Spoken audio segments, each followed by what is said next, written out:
Welcome to History Bites, a monthly video series produced by George Mason's Gunston Hall for people who want to learn about their rights and how those rights have changed from the American Revolution to today. We find experts and we ask those experts to make their research easily digestible in 30 minutes or less. I'm your host, Dr. Kate Steir. In the Virginia Declaration of Rights, George Mason wrote that all men are by nature equally free and independent and have certain inherent rights. And I'm skipping ahead to get to the good stuff, and we can talk about what I'm skipping later if we want. But namely, those rights are the enjoyment of life and liberty with the means of acquiring and possessing property and pursuing and obtaining happiness and safety. Yet, since even before writing these words, people living in the future United States were struggling to maintain their lives in physical safety, and not only from random acts of violence or the British government, but from disease, from complications, from injuries and childbirth. Today, Americans continue to debate healthcare, what role the government should play in it, how Americans should access it, the ways in which healthcare intersects with other parts of our lives. And so to bring us a historical perspective, we are joined today by Dr. Kevin McQueeney. He is a research associate at the Jesuit Social Research Institute at Loyola University, New Orleans. His PhD is from Georgetown University, Hoya Saxa, and he's got an MA from the University of New Orleans. His first book, which came out in 2023, is called A City Without Care, 300 Years of Racism, Health Disparities, and Healthcare Activism in New Orleans. And he's currently working on his second book, which is tentatively titled Murder Capital, A Historical Epidemiology of Homicide, AIDS, and Toxic Poisoning in Mid-1990s New Orleans. Dr. McQueeney is an expert on the history of healthcare and healthcare disparities in the United States from the founding period to the present. And I'm so excited to have him join us today. Welcome, Kevin. Great. Thank you so much. And thank you for having me. Right. So I'm going to talk today about my book, and I'm going to talk a little bit about the history of racial discrimination within the healthcare system. So in the book, it takes a look at the history of what I call racialized healthcare from New Orleans founding in the early 18th century through the present. This is a system that I define as a medical system based upon historical exploitation and exclusion of African Americans as patients and practitioners, and the embedding of racism into the structure of healthcare. It's a book that also takes a look at the ways that African Americans have fought for greater access to health and for health equity. Like I said, the book starts off in the 18th century. And this is a time period when there are institutions that are called what are called slave hospitals. These are spaces where enslavers will take enslaved people and provide medical care for them, not out of kind of benevolence, but primarily out of economic motivation. They want to return enslaved people to labor to continue to make a profit off of them. These institutions will provide that care. There's a picture of one such institution. This is Toro Infirmary, which starts in the late 1850s in New Orleans. These are institutions that make money off of the system of slavery. As you can see here, there are terms where they're charging people for treating them there, and it says slaves $1 per day. On the left-hand side of the screen is the admissions book from 1855. About half their patients from 1855 through 1861 are enslaved people, with their care being paid for by their enslavers. In turn, this system is also benefiting from the institution of slavery. The medical practitioners are getting money off of this. They're also getting medical experience, and they're carrying out medical experiments on enslaved people and amassing prestige, amassing professional reputations based upon the experiments that they're doing on the lives of enslaved patients and individuals there. There's also spaces that you're seeing the teaching of lessons about anatomy on live and dead bodies of enslaved people. This is from the uh, the Museum for Anatomy that was at what was called at the time period the University of Louisiana, which becomes Tulane University. And they had an entire museum, which was mostly medical material that had been donated by doctors and enslavers of enslaved people. The medical students who are going to Tulane are learning about medicine and practicing on free people of color and enslaved patients at a hospital that they are administering. So they are also being taught these lessons of scientific racism in the 19th century, and that will have certainly lasting implications going forward.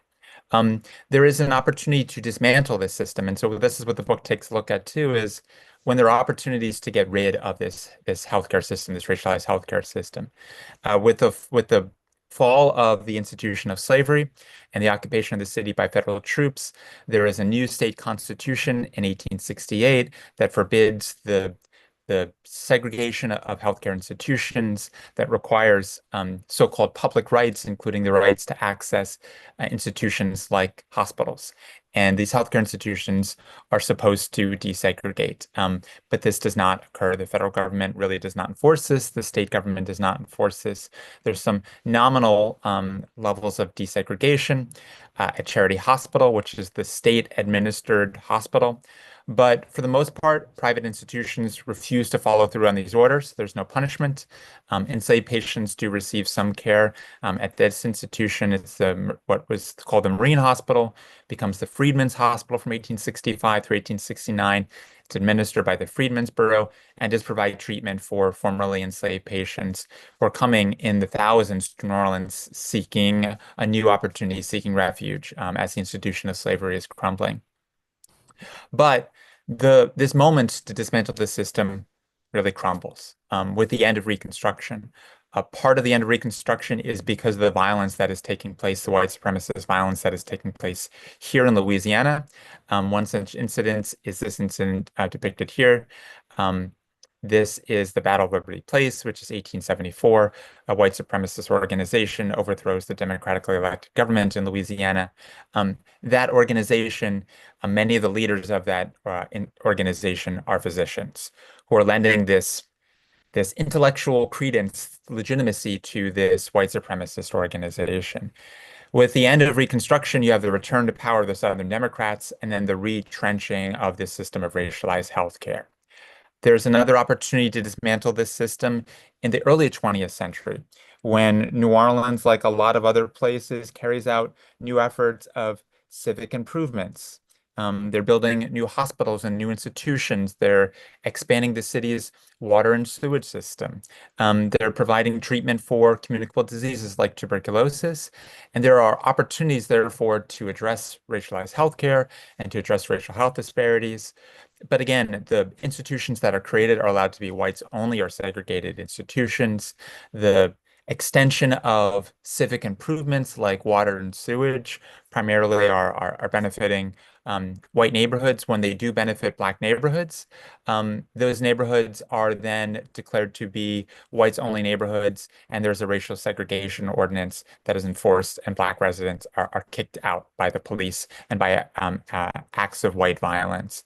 So here are these moments when there's this opportunity again to dismantle the system, and this opportunity goes away. The third turning point, and certainly the biggest opportunity, is the time period of the civil rights era. This is the moment when segregation within healthcare institutions is finally supposed to end.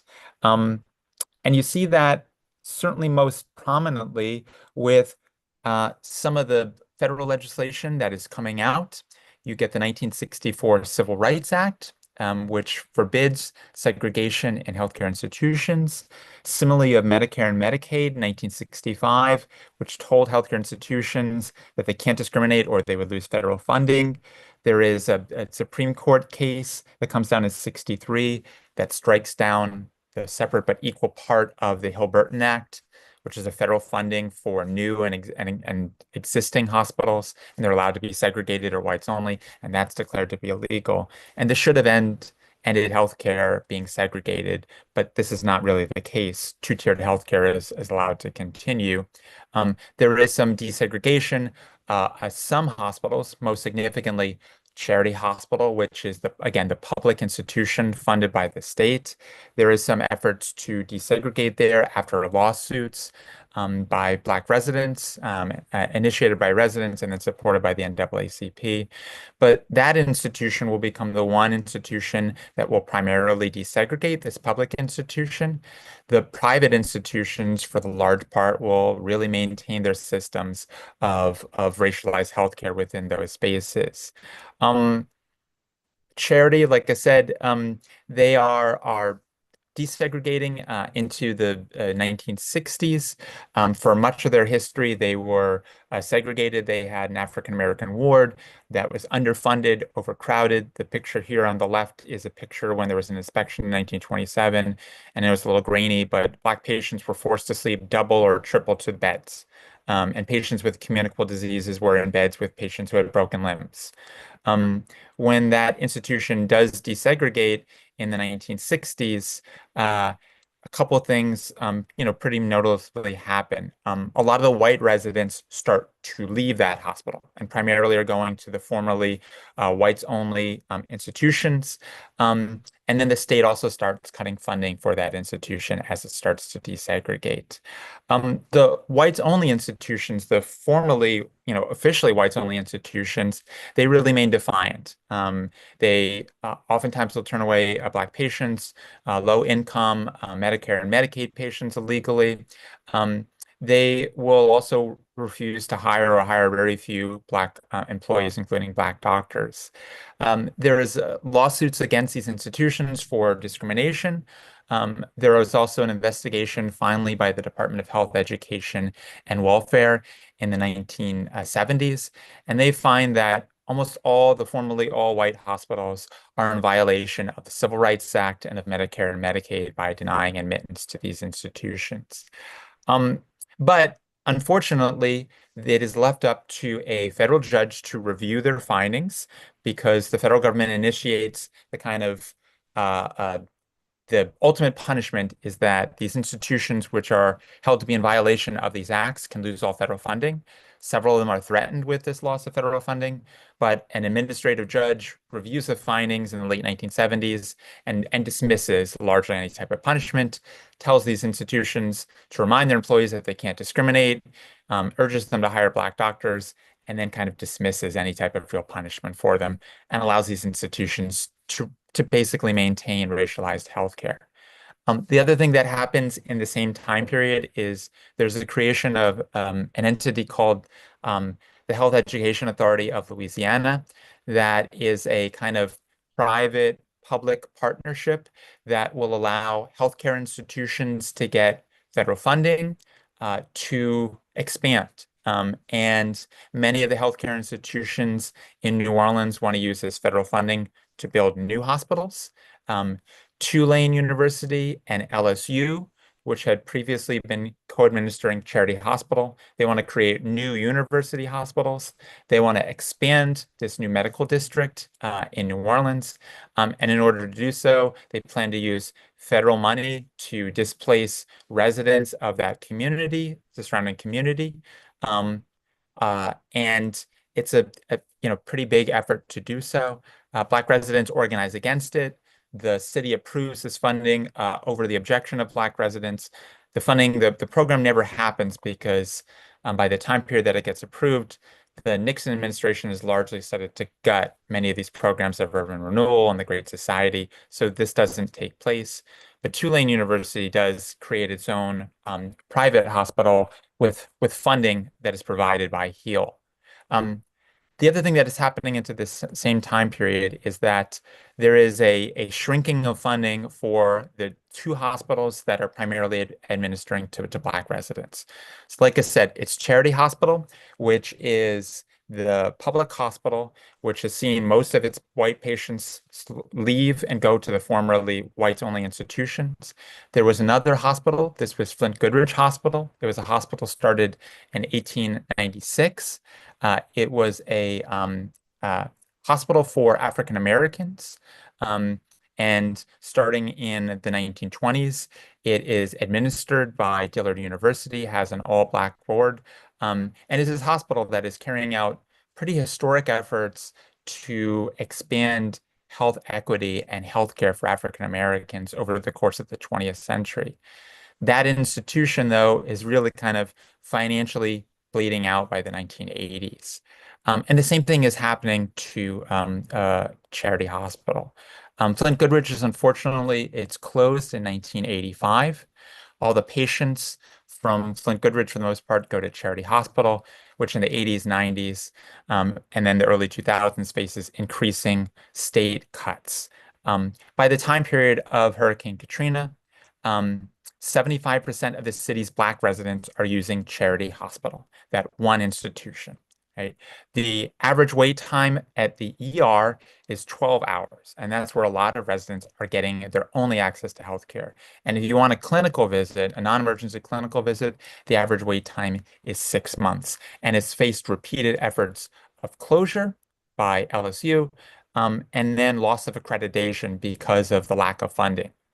Um, Katrina is also this final kind of turning point where you have really this opportunity again to try to address these efforts, this continuation of racialized healthcare. Um, Much of the city of New Orleans floods. This includes many of the city's hospitals that are forced to close. The most notable thing that happens there is the flooding of a charity hospital. So Charity does take some flooding during Hurricane Katrina in their basement subunits. The Army comes in and is able to pump out water from Charity Hospital and is ready to reopen it within weeks of Hurricane Katrina. But LSU, which had been trying for years to finally get a new university hospital, seizes this opportunity.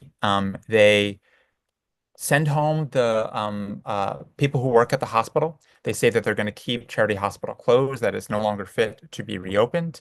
And they make a push to get federal funding to close Charity Hospital and to get a new university hospital. Um, and they're largely successful. In 2005, FEMA estimated that Katrina caused $24 million in damages to Charity, but it was ready to be reopened. With the aid of local and state politicians, LSU succeeded in getting that amount raised from $24 million to $475 million in damages from FEMA.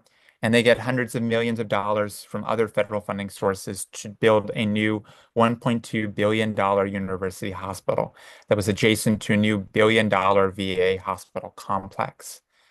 These hospitals opened up in 2015 and 2016, respectively, over a decade after Katrina, which meant that for many Black residents, their main healthcare institutions were shut down for a decade.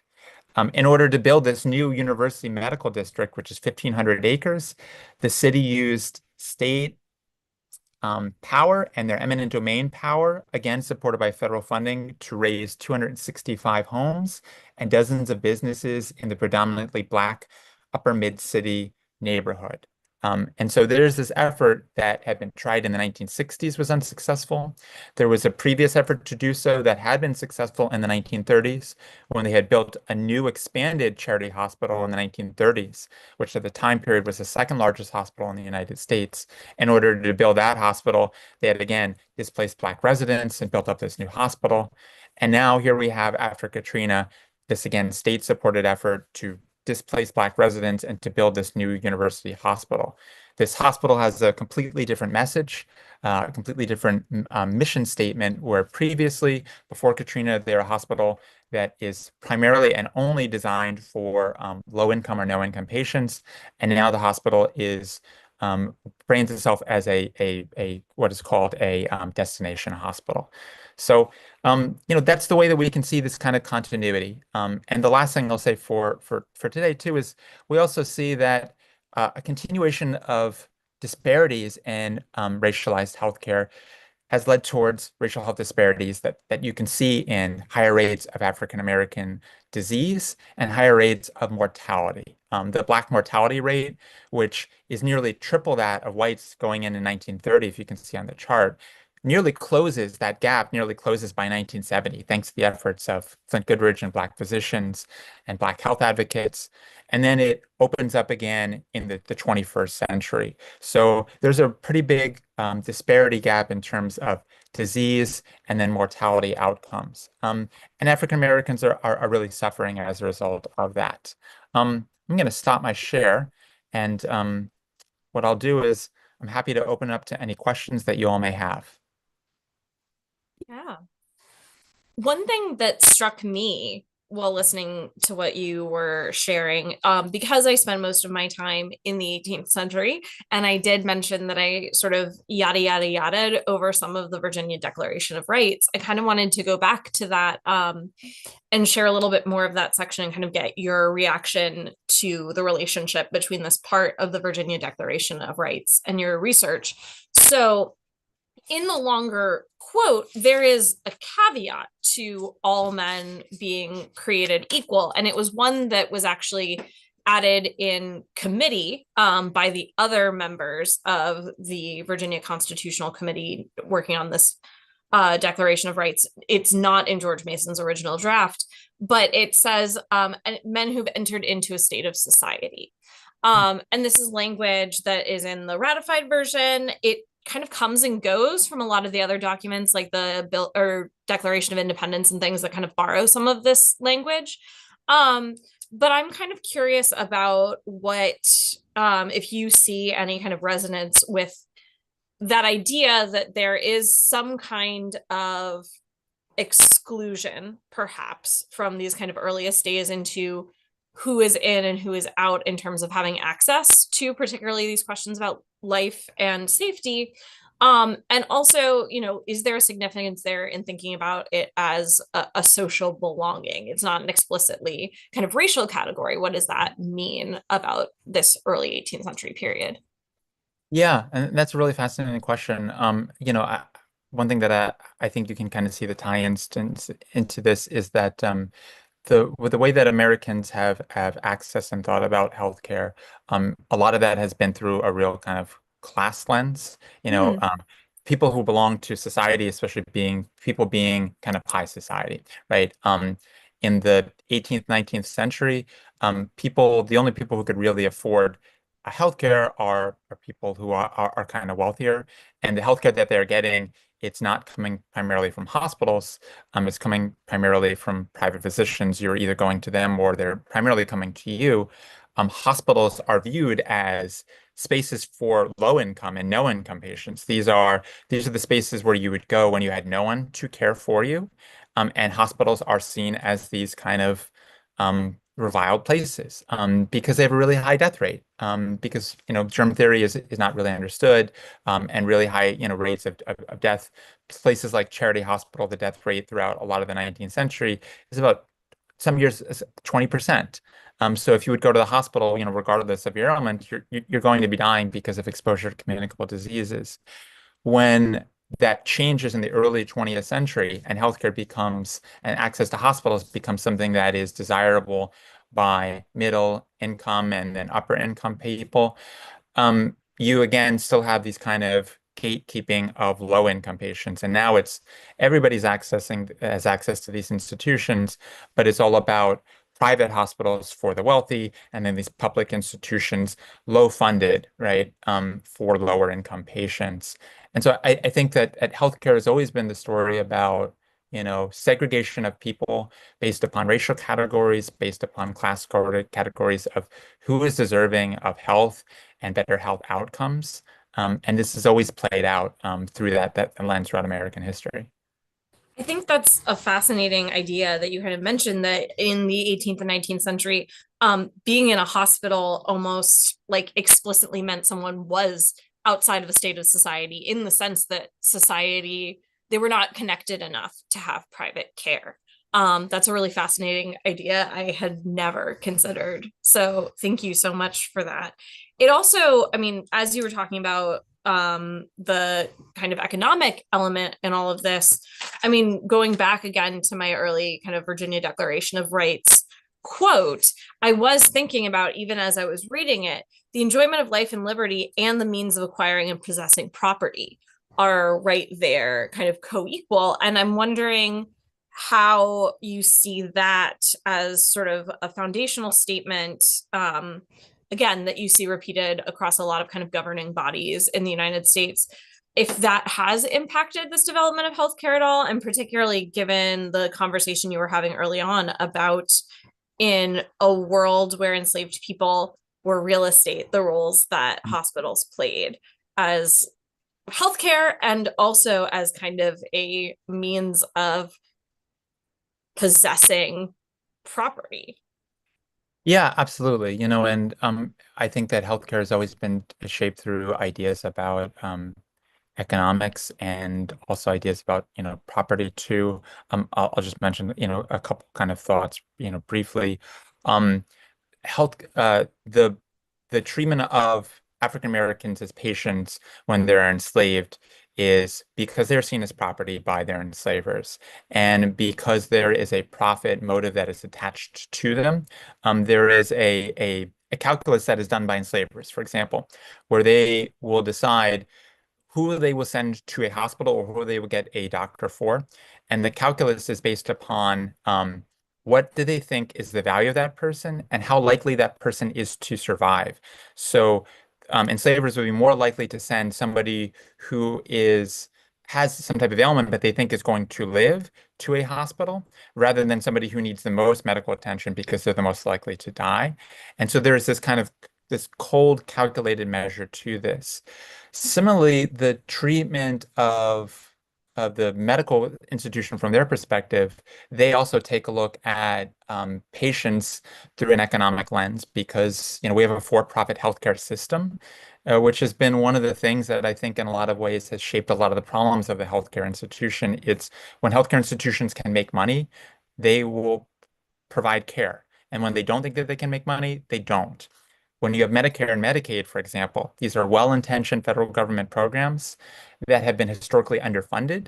As a result of this, many private hospitals have tried not to do Medicare and Medicaid patients because they don't get the financial compensation that they deserve, that in their view, and it becomes these public institutions like charity. And then Flint Goodrich, many of their patients were Medicare and Medicaid patients, but the federal government is not funding them enough. As a result of this, they're providing care, but they're not getting enough compensation, and they're going further and further into debt. The other kind of tie-in I'll mention too is that healthcare institutions themselves are property owners, right? Some of the biggest property owners in the city are medical institutions, right? The city, New Orleans, it's physically dotted with healthcare institutions, and they have a lot of great wealth as a result of the fact that they are property owners and that they can use things like eminent domain to displace residents. So that's also something that I think that ties into our healthcare system too, is this idea of healthcare itself as kind of an institution, a for-profit company, and also as property owners. Wow. I mean, I also had not considered that idea. And the idea of property ownership is not an individual piece, but as an institutional or a corporate kind of possession. And I know that's something for those of you who have looked at our previous history bites, something that I know Dr. Myers talked about developing in the early part of the 20th century. All right, I think we have time for one more question, and I'm seeing one in the chat. So the question is about what was access like for mixed race folks in New Orleans? How did race impact their ability to receive care? Yeah, so I'll just briefly address this. Mixed race people, there is the idea in Louisiana, as there's the idea in many places after the Americans take over. There is the one drop of blood rule, where if you are mixed race, you're considered black. New Orleans in the 19th and then the early 20th century, it is really kind of a black medical mecca. There are medical institutions. There are some of the earliest black physicians. In fact, the first known black physician in the United States is operating out of New Orleans. New Orleans does also have, this is from one of the previous questions I see in the chat. There is medical institutions that are training black physicians. New Orleans University started a medical institution, their own medical training college, which became Flint Medical College in the 1880s. And that runs until the early 20th century when it gets shut down because of the Flexner Report, this kind of infamous incident, which shuts down a lot of Black medical colleges. But there are a lot of Black physicians operating in New Orleans from the 19th century through the early 20th century. There are also a lot of Black midwives. There are a lot of Black medical practitioners who are operating as lay spiritual healers too. So there are some opportunities for mixed race people, especially Creoles of color, middle and upper income patients who can get healthcare into this space. Thank you so much. I could talk to you about this all day because you have so much to share. We are at time though. So thank you so much for joining us, Dr. McQueeney. People who have been interested in your work and what you had to say, is there anywhere that they can learn more? Do you have any projects coming out? Are you active anywhere? Yeah, I am on Blue Sky at Kev McQueeney. Like I said, my book is out and it's available through any of your book dealers that you can get it through. So yeah, and if anybody is interested in has any questions, please feel free to contact me, and I can share my email address at some point too. Great. Thank you so much. And thank you to all of you in the audience for joining us for History Bites. We'll see you back here with another Feast for Your Brain, third Wednesday of next month, which will be August 20th. And that time we'll be joined by Dr. Holly Brewer, who will be talking about the building blocks of democracy. So in the meantime, you could, if you wanted to, you could comment, you could even subscribe to keep the conversation going. And as always, stay hungry.